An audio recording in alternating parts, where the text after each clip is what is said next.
where fun. When will it be me? God remember me. When will it be me? Well, okay. God would ask you at this point to go to www.icealion.co.ke because what? you say, what's your plan? That you should have a plan, and no matter what it is, they're going to help you with the baby steps from one to the next. Everybody has a plan, but me, I really need to get my act together, and you can. That feeling can sometimes overwhelm you, but getting your future locked down is actually real. Getting a plan doesn't have to be intimidating. It doesn't have to be elitist. That's why we're talking about ICA Lion. They're cutting through the noise and making financial planning relatable, whether you're just starting out or looking to secure a comfortable retirement. They have plans to help you build wealth, protect your assets, and prosper with retirement security. Stop worrying about the future and start planning for it today. Get that personal plan that works for you. The question really is, what's your plan? Find out more at www.icealion.co.ke. You can tell us that we can buy bundles for 19 bob. Yes, and you also need a plan.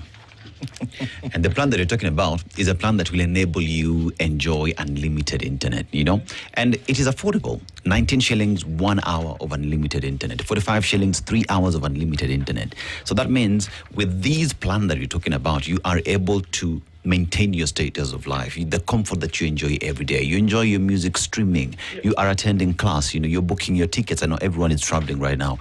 You need to have a partner who will hold your hand and ensure that you get to enjoy all these things. We're talking about the Airtel Unlimited Fund Bundle that will enable you to maintain the status of your life. So imagine a situation where you are moving around, right?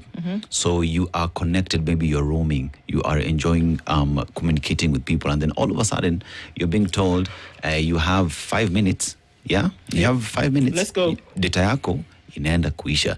But here you're being told with 3 hours you can communicate with someone as long as you want, because Airtel is here to ensure that you enjoy that.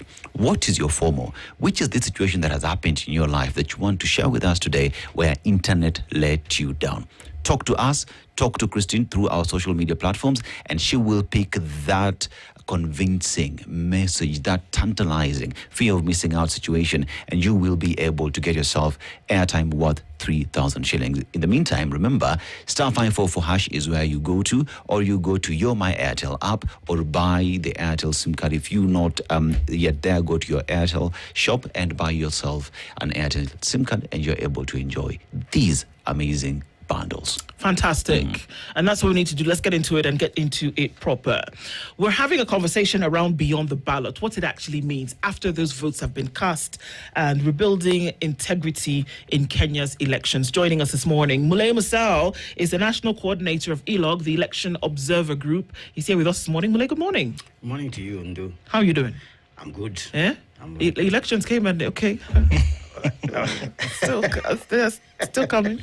Still more coming. Yeah. And Hussein Khalid is the CEO of Vocal Africa, is also here this morning. Good morning, Hussein. Morning, how are you? Very well, thank you. How are you doing? I'm okay. Thank you for having us. Thank you for being here. We're going to get into some of the things that you two have been up to in the last couple of days after those elections. It's a busy time, but very important to look into. Dennis wants to share today's problem, first of all.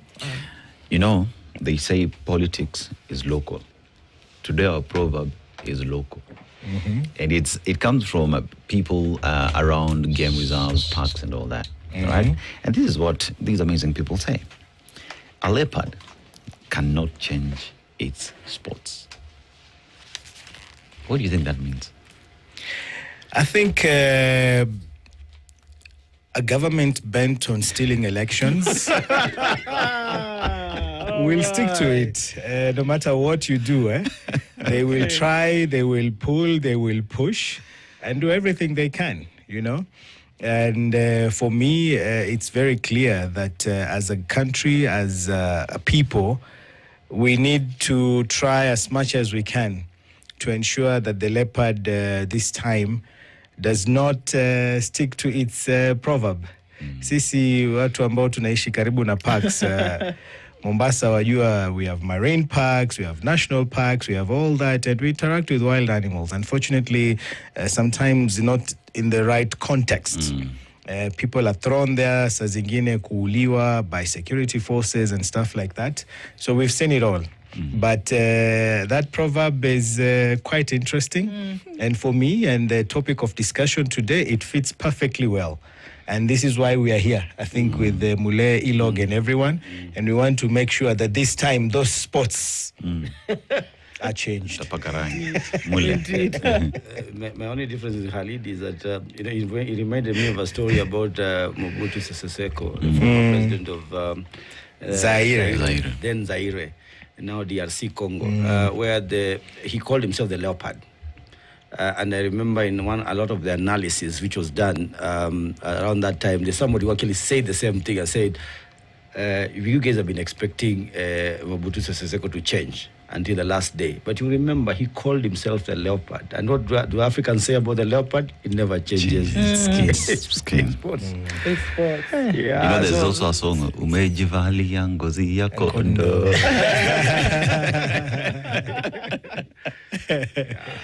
So we may be expecting perhaps too much. But we still have to, as Khalid says, I think we still have to make our case. Indeed. For how things must change. So we're saying that there is a case and that things must change. Well, let's start from an observatory point of view. We know that ELOG released an observation report on Wednesday in terms of what was seen.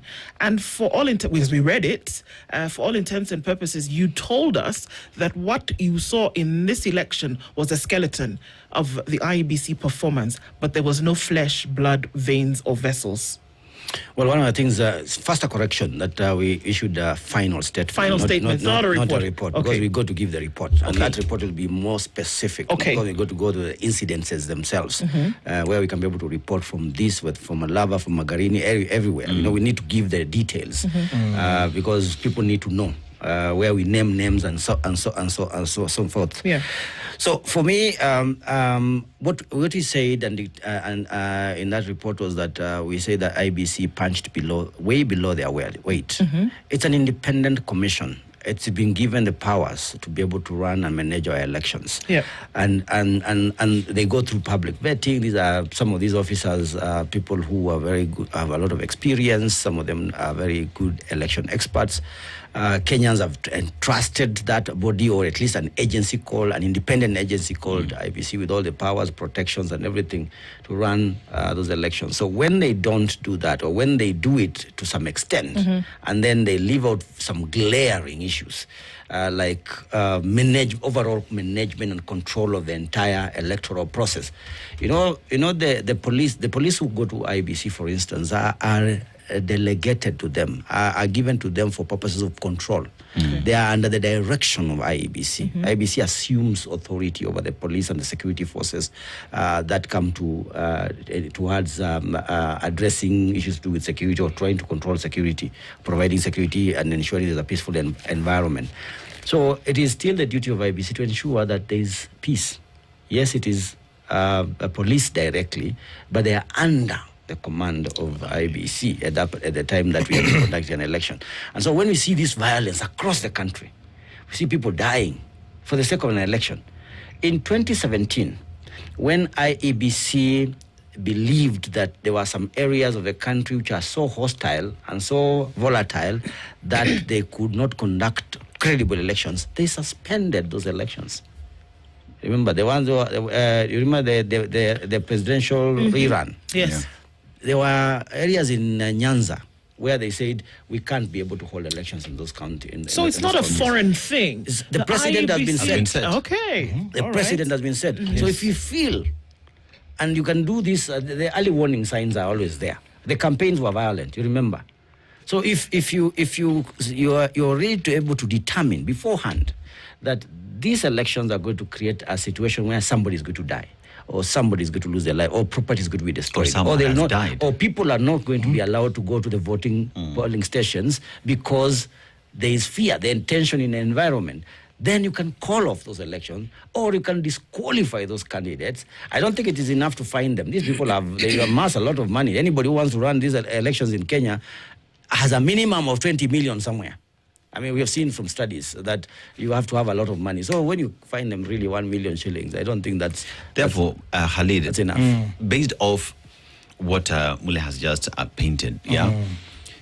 Kenyans are not asking for much when they ask IEBC to just play by the rules. That in an event where Kenyans have died, it does not make sense that you hold an election in a constituency where people are busy working around burying their kin. Yes. It does not make sense when you hold an election in an area where people were beaten overnight and are unable to come out to exercise their constitutional right. Kenyans are not asking for much. They're just asking for you to play by the rules. Exactly. And as my brother Mule has said, there's a reason why Kenyans and, the framers of the Constitution decided to name this institution with the first word being independent. We could have called it Electoral and Boundaries Commission. We could have called it an Electoral Commission and all that. But they were clear that this has, because a lot of, like almost everything in the country, elections are extremely important. So it is important that the agency that deals with elections is absolutely independent. When decisions are made, and those decisions are made with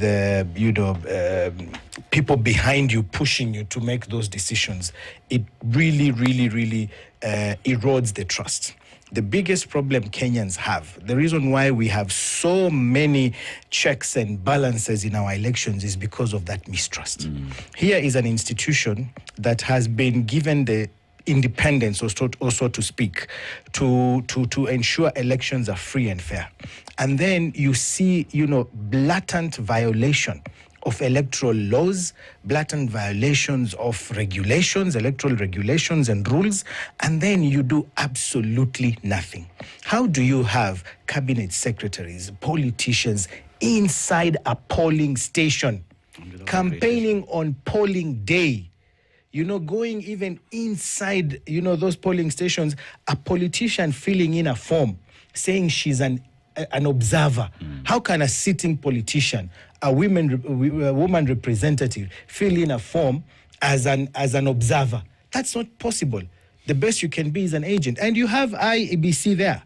You have the returning officer. As Mule has said, you have total control of the police. During elections, police do not follow their usual command.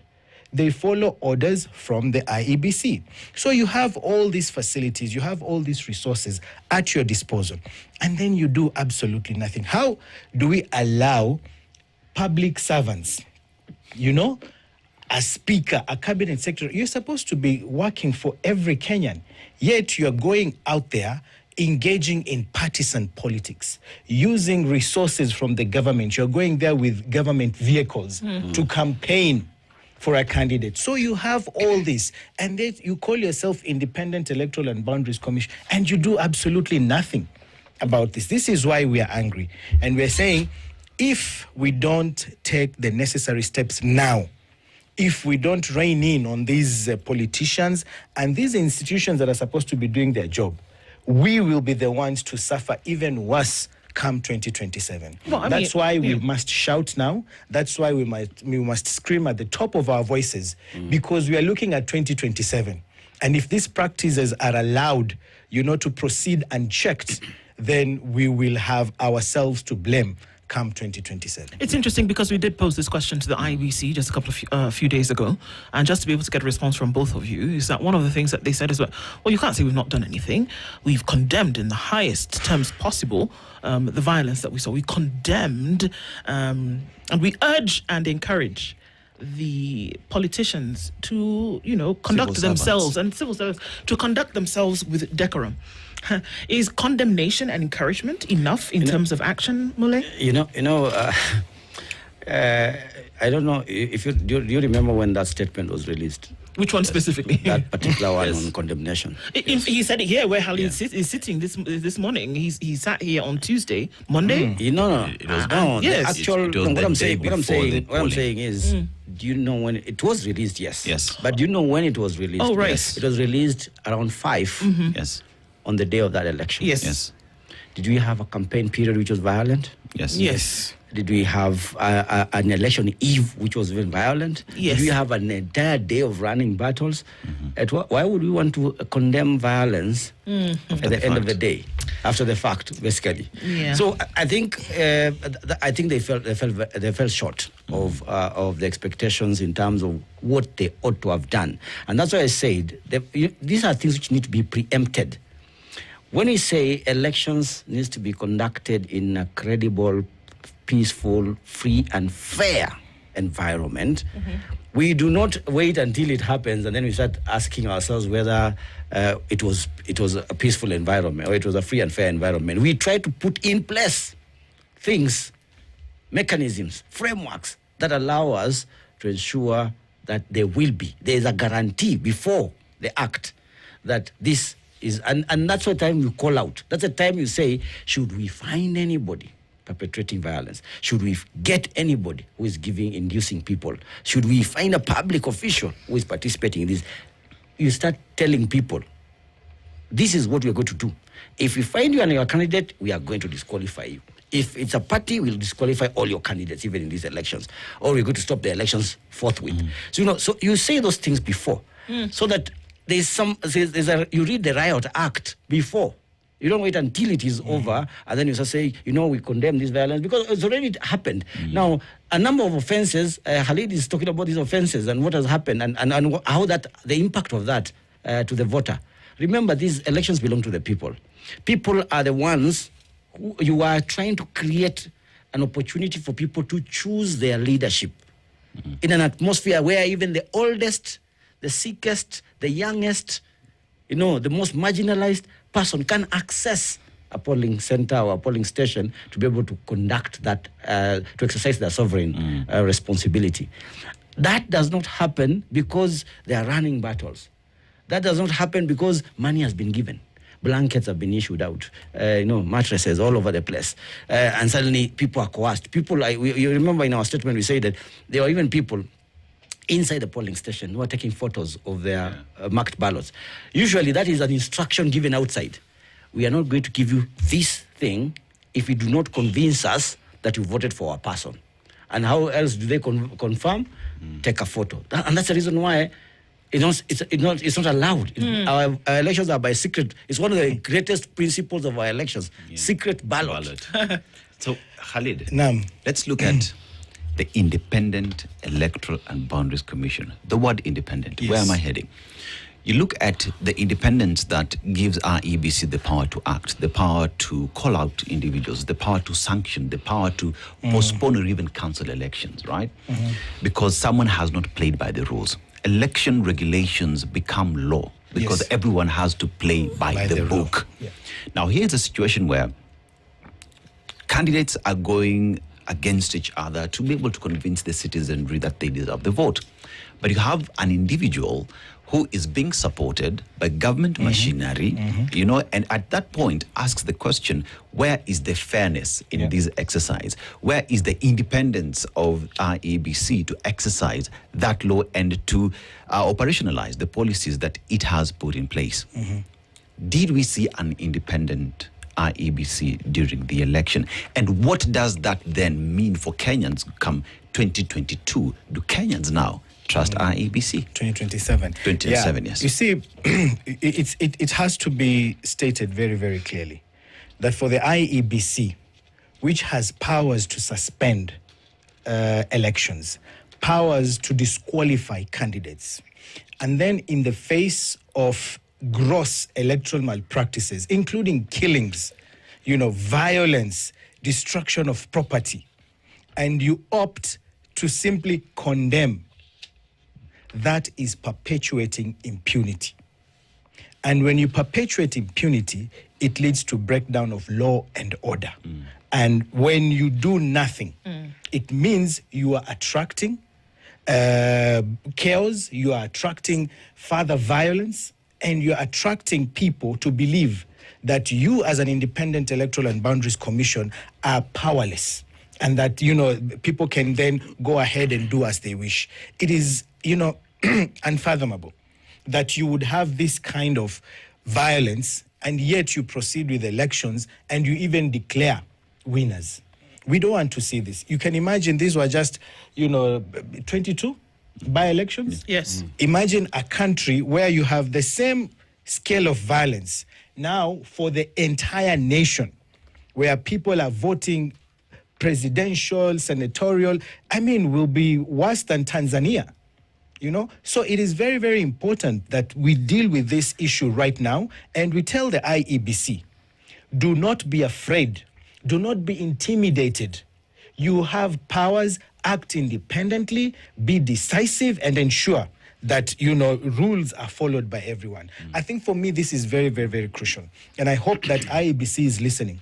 Because, when you are influenced, or maybe you are scared or intimidated by the powers of the day, and you decide, we will not do this, we have to also call them out, and it's not just IEBC. You have institutions like NCIC. People are, blabbering, saying obscene things. There was no cohesion, absolutely. And then you have NCIC that is supposed to jump in and assist. You have EACC, issues of integrity. We heard of candidates who have corruption cases.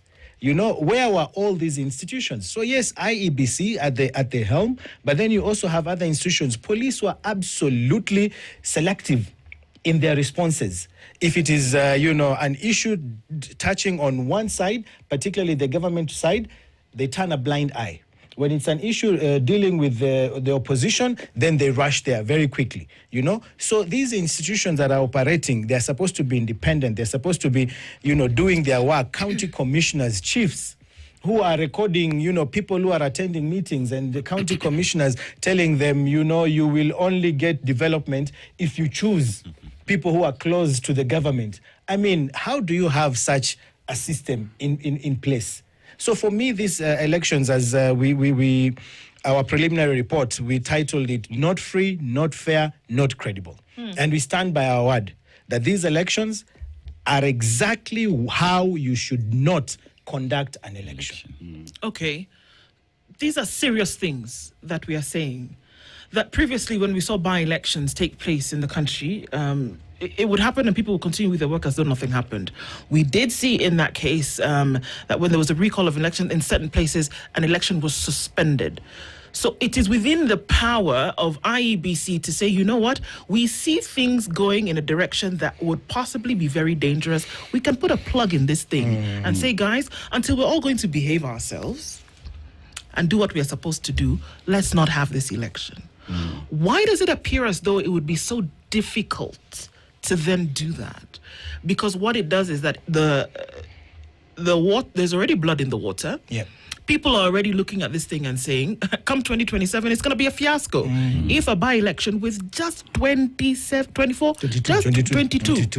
was like this, if you extrapolate it, because the laws of a study allow you to do that, if you extrapolate to the rest of the country, then you can imagine it's going to be mayhem.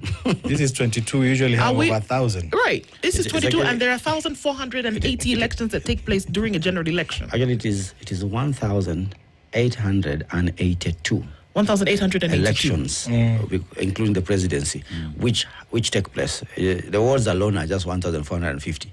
So then we have all these 290 and the 47. Are we being sensationalist when we say that, okay, this happened during a by-election and it was this crazy? Are we being sensationalist to say that come 2027 it would be a circus? I would expect, and I've spoken to the IEBC even after the event, and I told them that my expectation was that this was the opportunity. Yes. If there was any better opportunity for the IEBC to showcase what they can be able to do in 2027, this was it. To prove their mettle. Exactly. Because they have, you have 22 units or electoral areas that you are a new commission, just come in 3 months ago. So people want to see what is different between you. Do you know how castigated the previous commission was? Remember, I was laughing because when they hardly had they been in office for about 1 week or 2 weeks, a survey came out.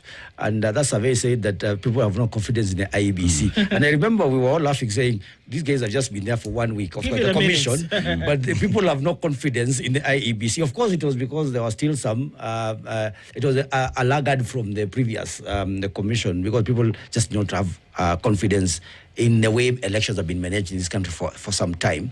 But, when that is also adjudged to be an issue with the current commission, even before they sit on their seats, it becomes an issue. Now, you want to prove yourself. That's what I'm saying. You now want to prove yourself and tell people you are wrong. We are new people. Yeah. We are going to do these things very differently. We'll be very meticulous in our planning and ensure that these elections will be conducted in a free and fair way. I want to remind you that when one of the former commissioners of IEBC, Isaac Hassan, yes, when he came into office, he was leading an interim boundaries commission, election and boundaries commission. He took the opportunity of by-elections which happened before it was formalized to IEBC to even initiate things like live transmission of results. He took the opportunity of by-elections, and I thought that was a beautiful thing, because he took that to say, let's pilot the idea of having a screen at every polling tallying center, constituency tallying center, for people to track and follow the results as they come in. That was beautiful. And that is the opportunity that this commission also had. You want to showcase a commission which is new, which knows what it's doing, and which is preparing, remember, again, trend analysis, transition elections. Not transition, sorry. Where the incumbent is coming for a second term. Historically in this country has been the most contested election. Yes. 2007, that's when there was a fight when Kibaki wanted Second term. Second term. Remember, second term for Uhuru Kenyatta? 2017. Exactly. Now we are 2027. So we are coming, if we are going to follow history and the trends of our elections, this one is going to be highly contested. Now you want to use the opportunity as the manager of the elections to stamp down your authority and to ensure nothing untoward happens. But that did not happen. So it was a lost opportunity in my view. And as our lead says, it sets us up for a very interesting pre-election environment between now and 2027, because there will be enough people who will be saying, we are not so sure whether these guys are going to really be in charge in 2027. You've spoken of a meticulous process, but meticulosity. Oh, okay. was it witnessed? That's a subject for another day. But you see, even then, there is the aspect of multi-agency approach in handling elections. So you have the IEBC, you have the EACC, you have the police, you have the ODPP, NCIC, everybody who comes in to ensure that these elections...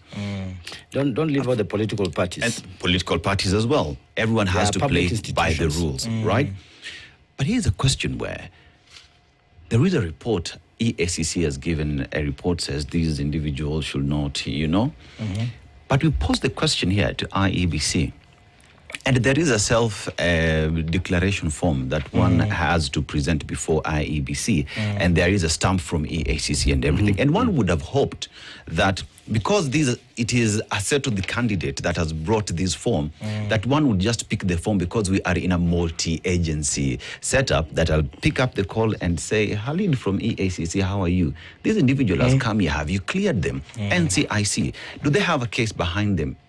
ODPP, But we only depend on that form that has been presented to us to say this individual is clear to run. Only for later to be told that I am not aware that there is a case against this individual. Perhaps that is a step that ought to have been taken earlier. Because at the end of the day, who does IEBC want to give to Kenyans to run them? Someone who's clean. It is IEBC's prerogative to ensure that the person who is running for office, Nimsafi Kamapamba, Raila Odinga used to say that. Yeah. But from the word go, if someone has dots in their background, are we just doing elections for the purpose of an election, or are we ensuring that those who are in these offices are supposed to be there to serve Kenyans? Very true. I agree with you 100%. And we can only hope and pray that, these institutions, as you've said, they speak to each other. But clearly from the experience of these by-elections, they don't, Chapter 6 of the Constitution is very clear on integrity. And it explains exactly what do we mean when we say persons of integrity. You know, it's very clear how an institution like EACC, you know, would allow these things to happen. It beats logic. You are an institution, you are publicly funded, and these are some of the key issues that you are expected to address, to follow through. And when people come out and they present these facts and they say 1, 2, 3, you expect an institution like EACC to jump in. That's why we were, you know, very clear in our preliminary report that EACC has failed Kenyans, not just on issues of ensuring people are scrutinized, that they are corruption-free and all that, but also when public resources are used in an election. As EACC, that is your primary duty. That is why you exist in the first place. You tell these people you cannot be using public resources in a campaign. You know, cabinet secretaries, the constitution is very clear. They're not supposed to be Actually, we have by-elections because specifically you resigned from being a politician to be a cabinet secretary. And then there you are as a cabinet secretary politicking. I mean, it's ironical, you know, and you just, you know, sit down and you see these suckers and you're like, what are these people doing in office? And if you can't do the job, then step aside. EACC, IEBC, police, inspector general, and everyone else, if you can't do the job, step aside. And as Mule has said, the second term elections have, you know, for years been hotly contested. From 1997, kule kwetu Mombasa, tulikuwa na clashes za Likoni, sijui kama munakumbuka all that. Yeah? 2007, the swearing in at night and all that. 2017, the repeat elections and all that. We are now going to 2027. And judging by these elections, the signs are not good. Okay. And we have to deal with this now. Let's not wait until it is too late. And there's a dealing of it. But then from what you observe, that unfortunately, and I guess it's by virtue of the fact that it is an election, if it was something else, a different body would be. But IEBC has always been in the eye of the storm when there has been a problem in terms of how they conduct themselves. And so the wish for lots of people getting in with the establishment of a new IEBC as per the commissioners was that from the very beginning, you would then be able to see, and it's rare that that's not happened per se, that a new IEBC constituted with new commissioners would face a test so soon after them coming in. But here it is. But for all intents and purposes, they seem to be getting a mediocre grade in terms of how they've handled things now. And then it's looking into the future, and it looks like it doesn't look so good, especially with the protecting of the position that we've seen coming from IEBC in the little explanation that they've given so far. How should Kenyans then deal with this? Because this is a Kenyan space. This space belongs to the people, that they have a right to then be able to speak out about how they want things to operate within the law. We keep saying within the law, but we see an abrogation of this thing, no matter how small. Breaking the law, whether you do it a little bit or a lot, you're breaking the law. It's breaking the law. Right. So how do we then start to curate that space, looking towards a solution where Kenyans are saying this is what we want? Do we speak out? Do we say no? Do we petition the courts? Do we say absolutely not, we're watching everything you do? Let's not even start talking about voter registration, because that's a whole another kettle of fish in terms of how many people are going to start voting tomorrow. What do we do? I think before you even come to what we do, I need to say that I don't want you to pass IBC with this illusion that they came in, they were new, they were facing a by-election too soon in their office. No, because first, where are elections conducted? In polling stations. Yes. Results are final in a polling station. Who runs polling stations? Officers. Of Agents IEBC. of IEBC. But who is even the man in control or the woman in control of the local election? Is the returning officer at the constituency level. Yes. Are those new? No. So there goes the issue of newness.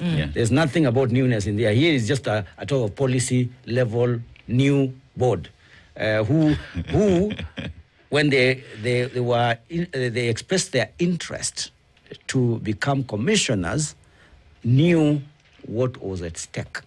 Knew that the country was yearning for a very strong commission Okay, so all they needed to give was posture. And I remember in our first meeting with them, civil society, we told them that the greatest issue that you're going to have to deal with first and foremost is going to be a posture issue.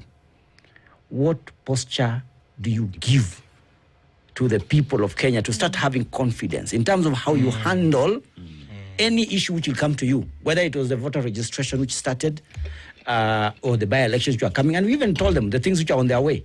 We knew the voter registration was on their way. We knew that the by-elections are on their way. Electoral reforms, the NADCO bills are still in Parliament. It's supposed to be IEBC pushing for those reforms.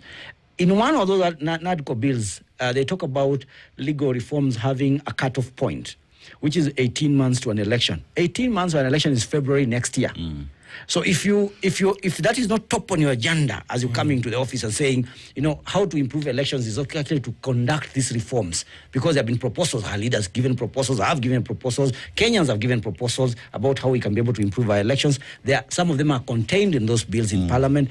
Do you want to push for those so that we have a better operating environment as far as our elections are concerned? So it is a posture problem. If they are not, and that posture does not require experience. Posture is just you, I'm the chair. Stand up, speak, and tell Kenyans. At some point there was this former election commission of Kenya, Kivuitu, who passed on some years ago. One of the things I loved, he ended up, of course, bungling the thing in his commission. But I loved his posture. In the fact that you could tell politicians off and say, okay, you want us to meet us? By the way, I'm going to run the commission inside here, but if you want me and you to meet man to man, we can always go to the street and fight. I like that posture. And I've seen a number of EC, election management body chairs across the continent. Some of them have been very successful. In Nigeria, in Ghana, they have had this very strong stance against especially politicians, because politicians are the ones who spoil this game. And you heard what our leader said. We have a cabinet minister who's resigned, causing money to be used, public money to be used for our by-elections, but it still interferes with it. Still politics, even after resigning from the politics. Okay. It doesn't make sense. So just quickly to speak about the people, and I think we also say this in our statement, that it's about time Kenyans started, they understood that elections belong to them. Yeah. And they also started taking serious action against any abrogations to the rules they have set out. Voter bribery, inducements, and those things, people can refuse. People refuse. There are places people have refused such kind of inducements. There are places people stand up and say, we are not going to allow strangers to come to our polling stations. We do not know them. And you even saw in some of the places, you saw some, I think in some of the areas, we saw cabinet secretaries being chased away by people, by voters. Margarine. So we need the people to take the position of saying that we are the first protectors of our vote. We are the people, and the rest of us are just tunachangia to come as civil society. We are helping, drum up that kind of position, because the people must be the ones to be seen to be at the center of this action. Elections are people-driven. It is nothing. There's nothing about politicians, ubabe wa politicians in terms of them throwing their weights this side and the other side. We don't need to see that. We need to see the people themselves protecting themselves through their own organized civil societies or local organizations, but they have to stand very bold against Mula, you've talked about abrogations. Newness, and I really have a problem with anyone thinking that just because you are new into office, you're not supposed to deliver. Because at the end of the day, if you go through an interview process and you've gotten the job, your boss will not care that you are new. All you have to do is deliver. Yeah. You know what I mean? If I go to buy a new car 0 mileage today, that is a car that I expect will serve me for a very long time to come. After I break it in at 1,000 kilometers, I am supposed to enjoy that car. Very true. That is pretty much the ideology that IEBC has to take. And the 2025 by-election pretty much was that point where they break the 1,000 kilometers and for people to trust that this vehicle will take me to the final destination. Sadly, like you said, an opportunity is lost. But that notwithstanding, Kenyans have for a very long time said we want change. Yet, if you look at the by-elections that we have experienced, it is the very same Kenyans, sadly, that allow themselves to be used by politicians that take these bribes, that are induced, and become again part of the process that election stops being free and fair. Speak to Kenyans owning the elections and them being the change makers they want. They can say no, go home. Piga kura, enda home, toka hapa. I totally agree with you. And even as we point fingers at institutions, at the state and others, as Kenyans ourselves, we carry certain levels of responsibility that we also need to take. And, to communicate that, we don't want these shenanigans in our elections.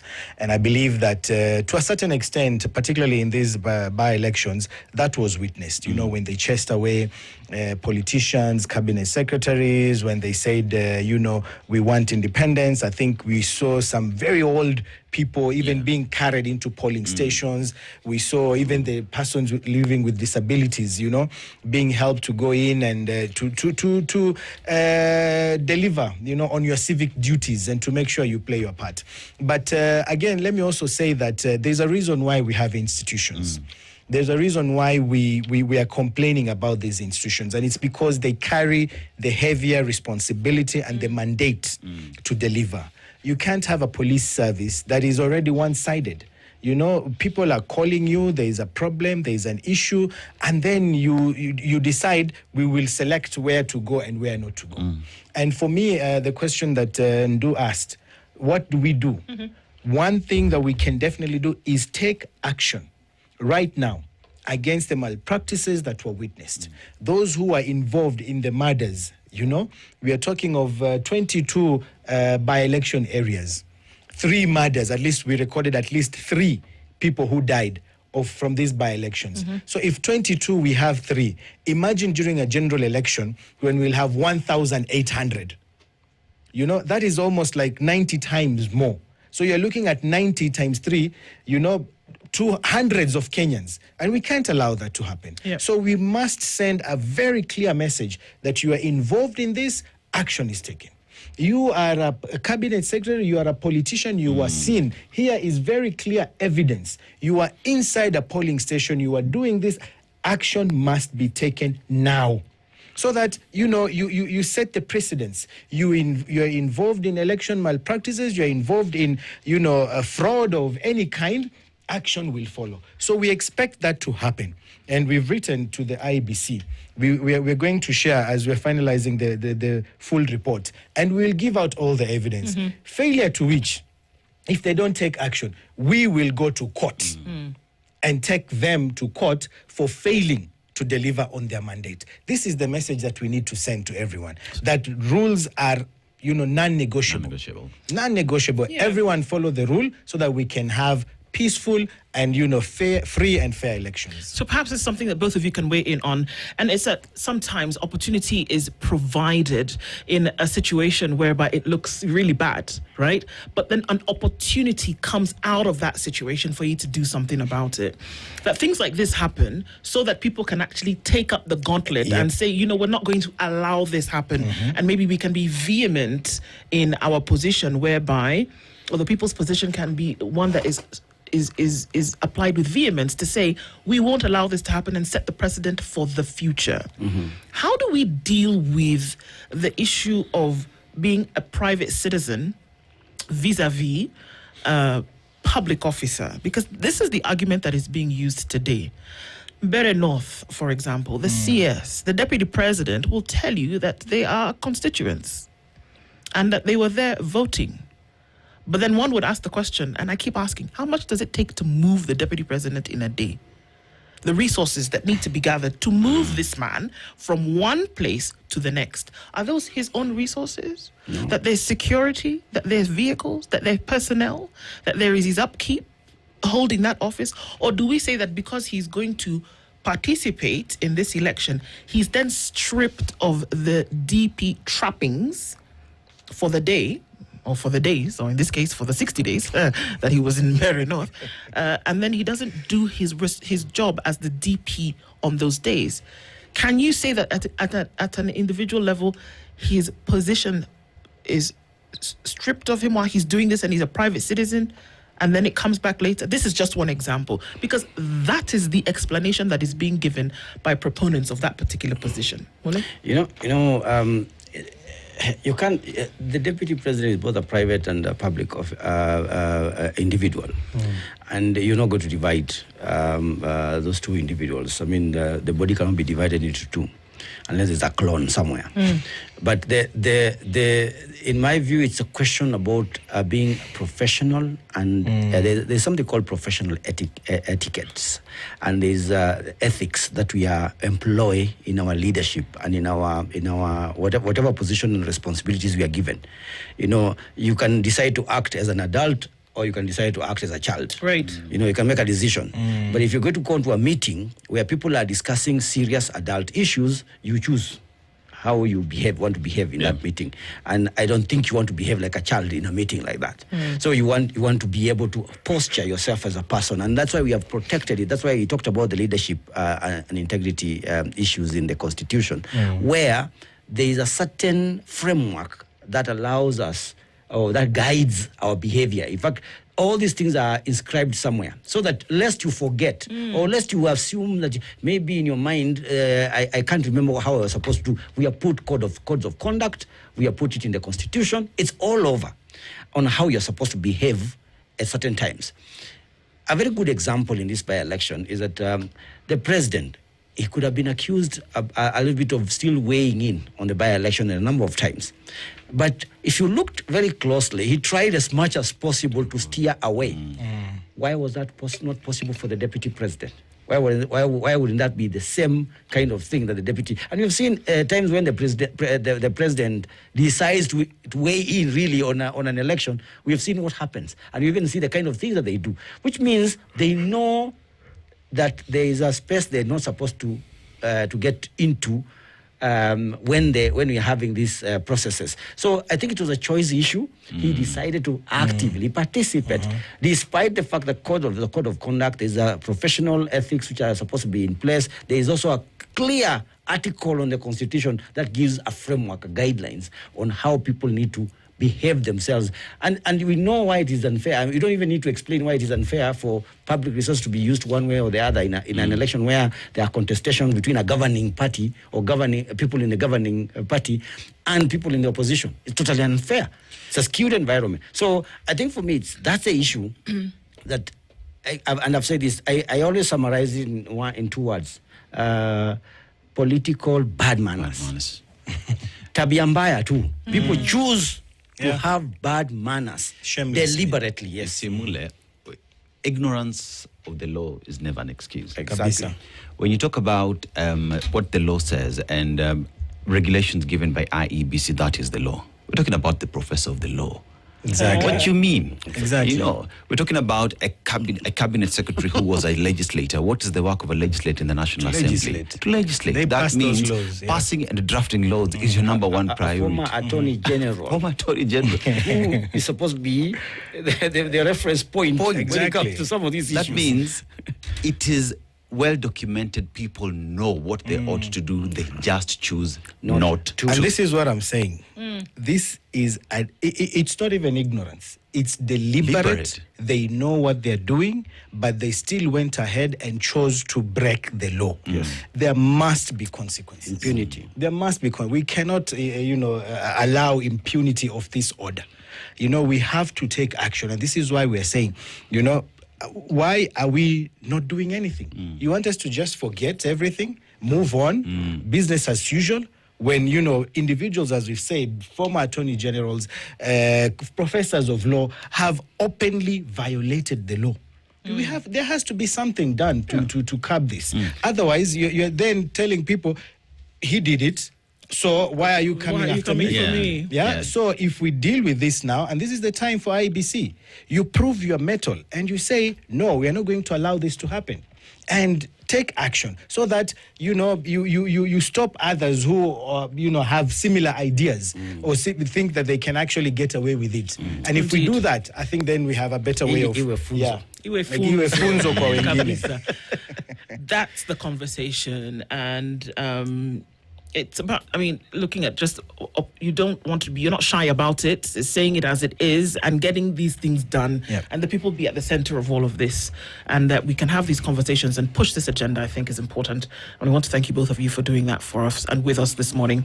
Mule Misal, who is the National Coordinator of ILOG, the Election Observers Group, and the CEO of Vocal Africa, Hussein Khalid. Thank you both for being here this morning. Thank you. Asante Sana. Thank you. Thank The you for having conversations us. continue. Thank you. It's 9 a.m.